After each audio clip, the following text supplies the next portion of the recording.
Bonjour tout le monde, c'est Maud, on se retrouve pour une nouvelle vidéo, un nouveau point lecture dans lequel je vais vous parler de 3 livres. Le premier, il s'agit de Entre chien et loup, le tome 4, Le retour de l'aube de Malory Blackman, paru chez Milan. On parlera ensuite de La prunelle de ses yeux de Ingrid Desjours, paru chez La Bête Noire. Et on terminera avec Les sentinelles de Pangea de Jocelyn F. Keller, paru chez Scrinéo.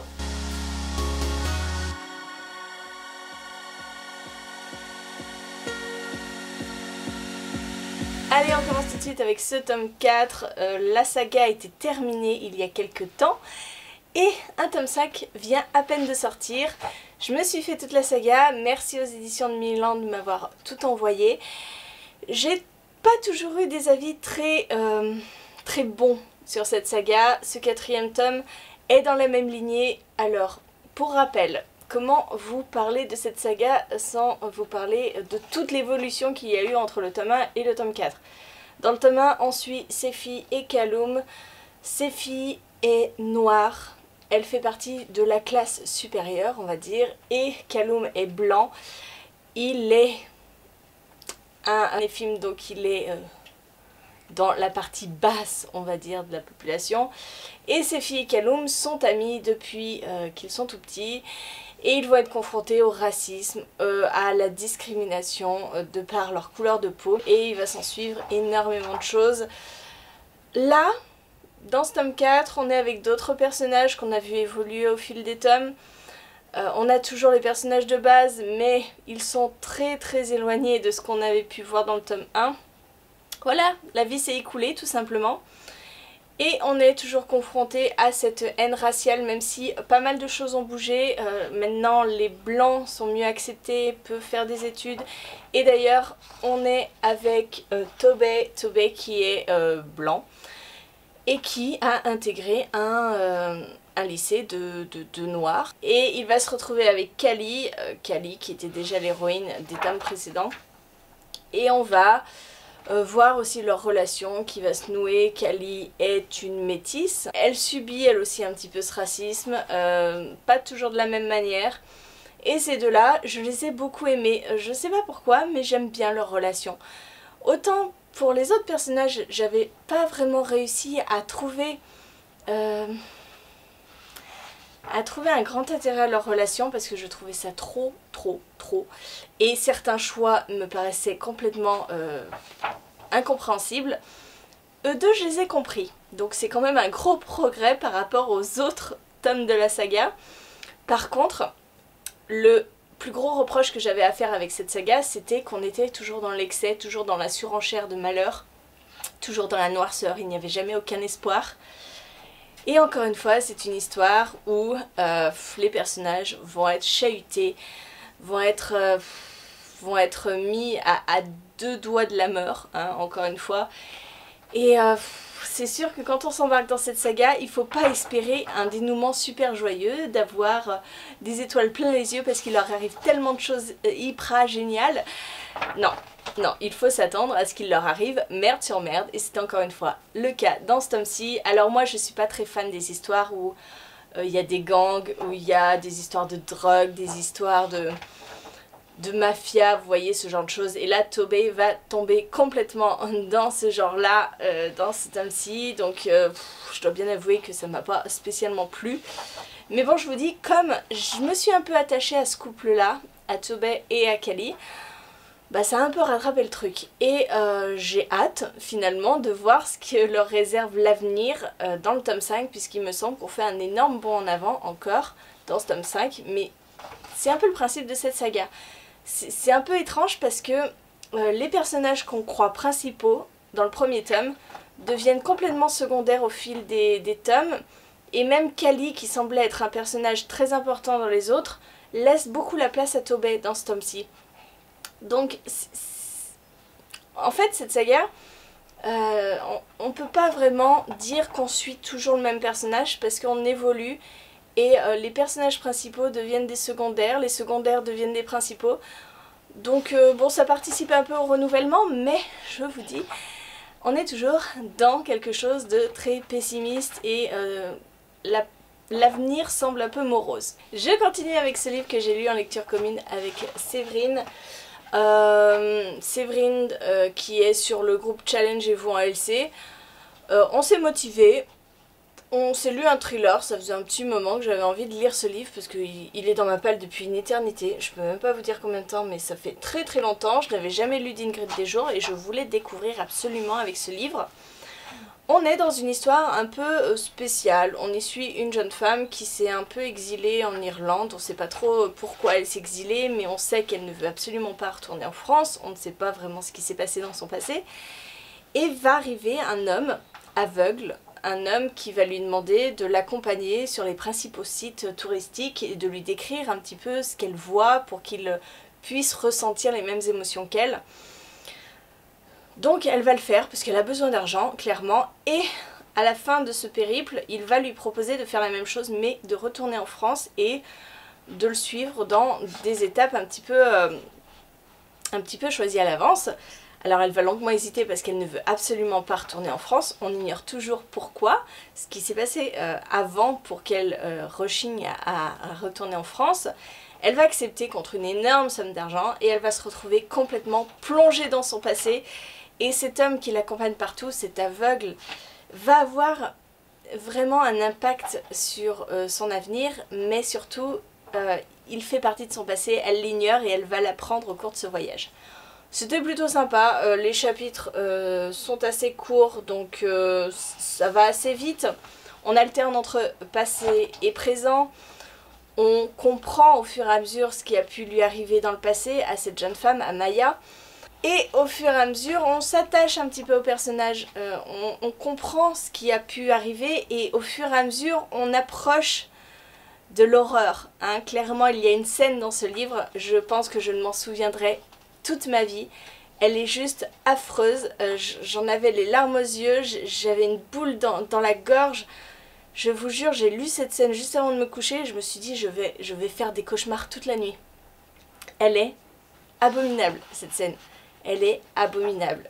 Quand on est parent et qu'on voit ce qui arrive à un de ses enfants dans ce livre et ce que subit cette personne, oh là là, c'est...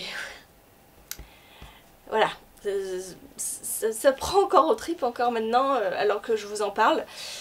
Je pense que c'est une des grandes prouesses d'Ingrid Desjours dans ce livre, c'est vraiment de nous faire ressentir tout ça et de nous prendre aux tripes. Hein. Clairement, ça prend aux tripes. Cette histoire est assez classique au final. On est sans cesse en fait dans une surenchère aussi de l'horreur dans ce livre. Mais finalement, le dénouement est plutôt positif, donc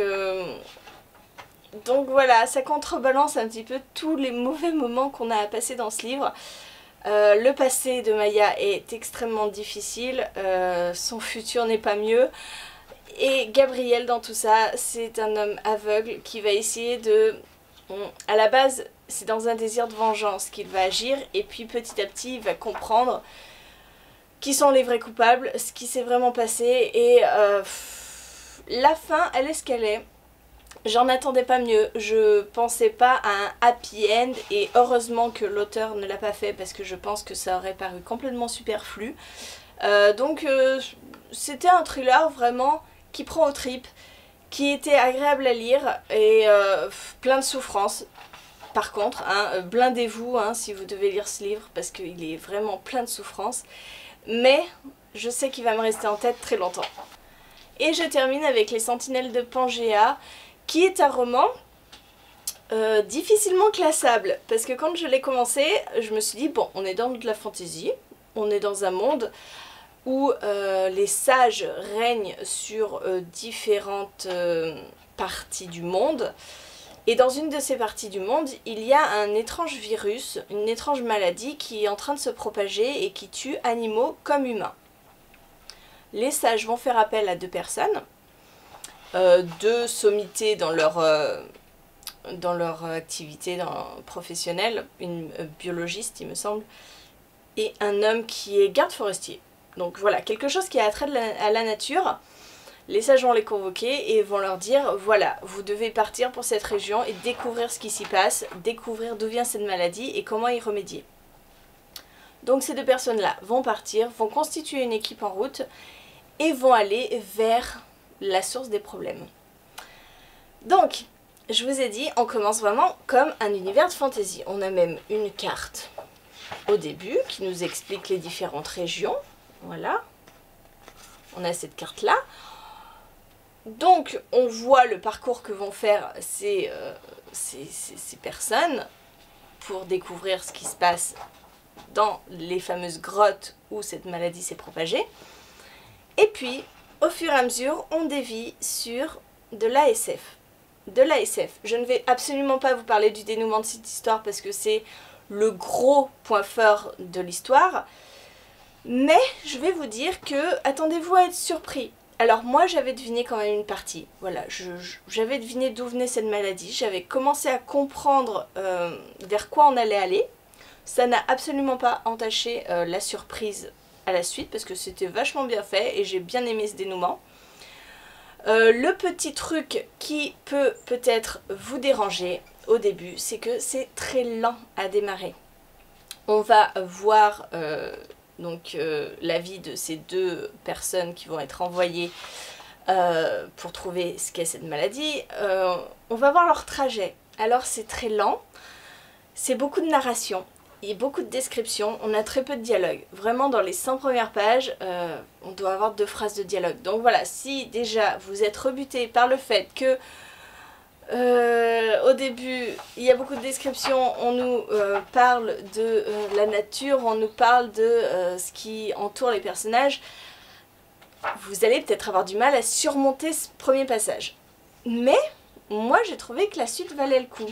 Une fois que l'équipe est constituée, une fois qu'il y a plusieurs personnages, parce que là on était seulement sur 2, donc forcément pour étoffer c'est un peu compliqué. Une fois qu'on est avec plusieurs personnages, voilà, c'est normal. Il y a des dialogues qui s'instaurent, on commence à découvrir aussi le passé de certains personnages. Donc oui, c'est un petit peu plus actif, on va dire. On est moins passif à regarder le paysage. Mais j'ai trouvé que... en tout cas pour ma part, j'étais intriguée parce qu'on n'arrête pas de parler de ces sentinelles de Pangea. Alors ces sentinelles, ce sont ces 3 grands poteaux là que vous voyez surmontés de cercles qu'il y a un peu partout dans Pangea. Il y en a un peu de partout, on ignore en quoi ils sont faits, on ignore leur signification, on ignore tout d'eux. C'est un mystère qui plane sur ce pays depuis toujours. Et au fur et à mesure, quand on va s'approcher de cette maladie, quand on va commencer à comprendre ce qui a pu provoquer ça, eh ben on va commencer à comprendre aussi la signification de ces sentinelles. Et moi j'ai bien aimé. Franchement, j'ai passé un super moment avec ce livre. Je me suis pas ennuyée. Oui, je me suis pas ennuyée. Et quand on commence à découvrir vers où on peut aller, eh ben je me suis dit ouais, ça c'est cool parce que un livre qui nous surprend et qui va dans une direction dont on ne s'attendait pas, ben, il n'y en a pas tant que ça. Donc pour moi ça a été une bonne lecture et il y a derrière un message engagé de la part de l'auteur. On a à la fin un petit dossier qui est constitué et qui nous renseigne un peu plus sur sa démarche, pourquoi il a pensé à cette histoire, comment il a voulu la faire. Et c'était assez original pour que je vous en parle en bien et que je vous conseille quand même d'essayer ce livre. Ça plaira pas à tout le monde parce que je vous dis que la partie narrative au début est quand même assez conséquente, mais je trouve que l'idée était là et qu'elle était bonne.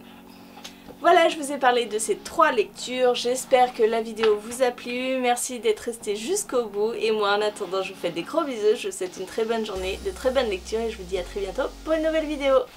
Et le bruit des pages qui se tournent, c'est Julia qui est en train de regarder un livre juste à côté. Ça va Julia? Oui. Oui. Sont jolies tes images? Oui.